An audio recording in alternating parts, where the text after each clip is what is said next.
Sa ibang balita, mamayang tanghali na po ang state funeral para sa superstar at national artist na si Nora Aunor. Marami pang humabol sa huling gabi ng kanyang burol. Live mula sa Taguig, may unang balita si Bam Alegre. Bam?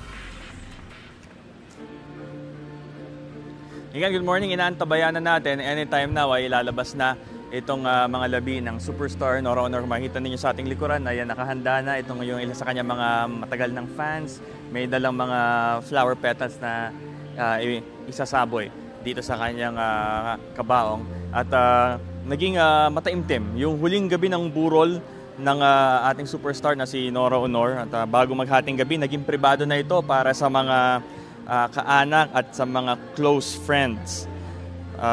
Dumalaw ang ilang personalidad at humabol sa pagbisita. Kabilang sa kanila ang singer na si Imelda Papin na isa sa mga matalik na kaibigan ni Nora Aunor. Bumisita rin ang concert comedy queen na si Ai de las Alas. Bagamat hindi raw sila nagkaroon ng pelikula ni Ate Guy, ay suki raw nila ang isa't isa sa mga out-of-country shows para sa ating mga kababayan. Partikular na sa Amerika. Pakinggan natin ang pahayag ni Imelda Papin at ni Ai de las Alas. Sobra ang kalungkutan, siyempre. Ang laking kawalan sa ating movie industry and music industry dahil talagang mahal naman siya ng ating mga kababayan at dapat nating ipagmalaki siya ay national artist, superstar, idol nating lahat, no? At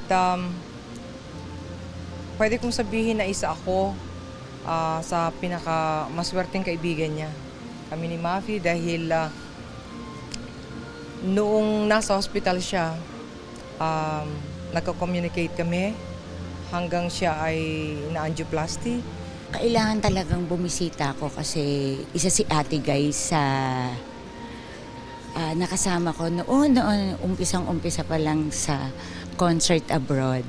And siya yung kauna-unahang taong nagbigay sa akin ng CD player, kaya nagkaroon ako ng CD player na portable.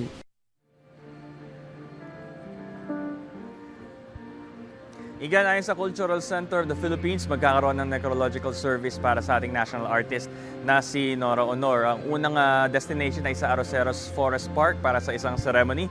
Susunod nito ay bandang alas 9 ng umaga naman sa Metropolitan Theater. Mamayang tanghali ang state funeral niya sa libingan ng mga bayani. Ito ang unang balita mula rito sa Taguig, Bam Alegre para sa GMA Integrated News.